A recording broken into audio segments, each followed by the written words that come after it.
સુરતીઓને કાળા પાણીની સજા. ડ્રોન દ્રશ્યો. ખાડીપુરથી 3 ફૂટ સુધી ગંધાતા પાણીમાં મીઠી ખાડીના વિસ્તારો ગરકાવ. મચ્છરોના ઉપદ્રવથી લોકોની ઊંઘ હરામ.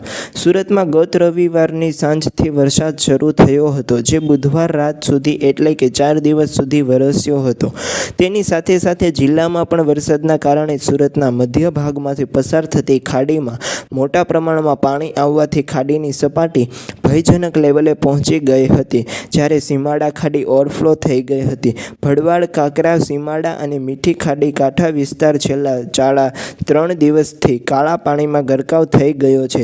આમ સુરતીઓને વગર વાગે કાળા પાણીની સજા મળી રહી છે. જોકે આજે વહેલી સવારે વરસાદે વિરામ લીધો છે, જેથી ખાડીના લેવલમાં ઘટાડો થાય તેવી શક્યતા છે. ખાડીની સપાટીમાં ઘટાડો થયા બાદ જ કાંઠા વિસ્તારોનું પાણી ઉતરશે. આ વિસ્તારોમાં ખાડીપુરની અસર. સુરતના લિંબાયત મીઠી ખાડીમાં આવેલ અનેક વિસ્તારોમાં ખાડીપુર આવ્યું છે, જેથી મીઠી ખાડી સ્લીમ વિસ્તાર, બેઠી કોલોની, પતરાની ચાલ, ઇન્દિરા આવાસ, ક્રાંતિનગર, રાવનગર, રતનજીનગર, કમરૂનગર, ગરીબ નવાજનગર, ઓમનગરમાં પાણી ભરાયેલા છે. કાકરા ખાડીને અડીને આવેલા ભટારના રસુલાબાદ, આંબેડકરનગર, આઝાદનગર વિસ્તારમાં પાણીનો ભરાવો થયો છે. સીમાડા ખાડીને અડીને આવેલા ખડસદ, કઠોદરા, પાસોદરા આ ગામતળ વિસ્તારમાં સીમાડામાં વાલકનગર સોસાયટી, સરથાણા વ્રજચોક, સણિયા હેમાદ, સારોલી ગામ, ભારત કેન્સર હોસ્પિટલ રોડ સહિતના વિસ્તારોમાં ખાડીના પાણી ભરાયેલા છે. ભેડવાડ ખાડી કિનારે આવેલા સંજયનગર, મોરારજી વસાહત, કૃષ્ણનગર, આઝેડ એ નગર, નાગસેન નગરમાં પાણીનો ભરાવો થયો છે. સીમાડા ખાડી હજુ પણ ઓવરફ્લો. સુરત શહેર અને જિલ્લામાં પડેલા ભારે વરસાદના કારણે ખાડીપુર આવી ગયું છે. ભેડવાડ ખાડી ગત રોજ બપોરે ઓવરફ્લો થઈ જતાં ખાડીપુરની સ્થિતિ સર્જાઈ હતી. જો કે સાંજે લેવલ ઘટી ગયું હતું.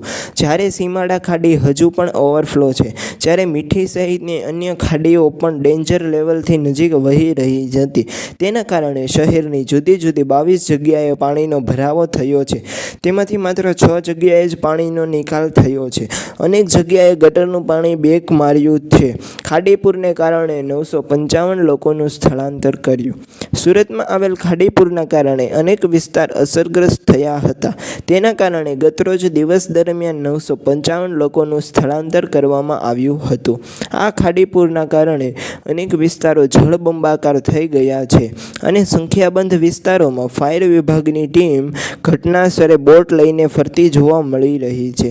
ગતરોજ દિવસ દરમિયાન સ્થળાંતર કરાયેલ લોકો સાથે અન્ય અસરગ્રસ્તોને 17,700થી વધુ ફૂડ પેકેટનું વિતરણ કરવામાં આવ્યું હતું. સૌથી વધુ અસર મીઠી ખાડી કાંઠા વિસ્તારમાં. સુરત જિલ્લામાં પડેલા સાંબેલાધાર વરસાદના કારણે સુરતમાં ખાડીપુર આવ્યું છે. તેમાં લિંબાયતની મીઠી ખાડી કિનારે વસવાટ કરનારા શ્રમજીવીઓની હાલત કફોડી થઈ ગઈ હતી. શ્રમજીવી પરિવારના 50 જેટલા લોકો છેલ્લા 3.5 દિવસથી પાણીમાં ફસાયા હોવાથી તેની હાલત દયનીય બની ગઈ છે.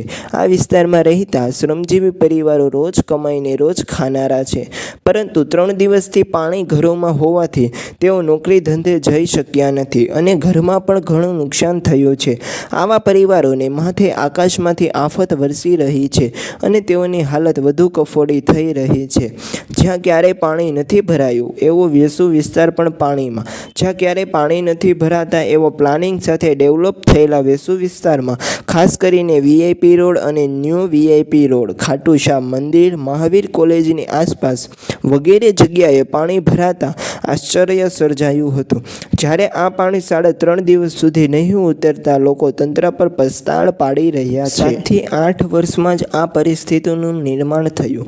ખાડીના કાંઠા વિસ્તારમાં જ્યાં પૂર આવેલું છે, ત્યાંના લોકોના કહેવા પ્રમાણે ખાડીપુરની સ્થિતિ પહેલાં નહોતી થતી. છેલ્લા 7 થી 8 વર્ષમાં જ આ પરિસ્થિતિનું નિર્માણ થઈ રહ્યું છે, જેના માટે લોકો ખાડી કાંઠા વિસ્તારમાં થયેલા દબાણ અને આડેધડ બાંધકામના કારણે આ સ્થિતિનું નિર્માણ થઈ રહ્યું હોવાનું માની રહ્યા છે. સુરતની ખાડી કાંઠાની કેટલીક સોસાયટીઓની દિવાલ તોડીને પણ પાણીને બહાર કાઢવાની ફરજ પડી હતી. વરસાદની આગાહીથી સંકટ હજુ યથાવત. સુરત સહિત જિલ્લામાં વહેલી સવારથી જ વરસાદ બંધ થઈ ગયો છે, જેના કારણે ખાડીપુરમાં ફસાયેલા લોકોને થોડીક રાહત થઈ છે. જોકે આજે વરસાદની આગાહી હોવાથી થોડું સંકટ રહેલું છે. સુરતમાં વહેલી સવારે 4 વાગ્યાથી એક પણ ટીપું વરસાદનું પડ્યું નથી. સવારે 6 થી 8માં સુરત સિટી અને જિલ્લામાં વરસાદ નોંધાયો નથી. સુરતની મધ્યમાંથી પસાર થતી ખાડીના સપાટીની વાત કરીએ તો કાકરા, ભેડવાડ અને ભાઠેના ખાડીની સપાટીમાં નોંધપાત્ર ઘટાડો નોંધાયો છે, જ્યારે મીઠી ખાડીના લેવલમાં કોઈ ઘટાડો થયો નથી.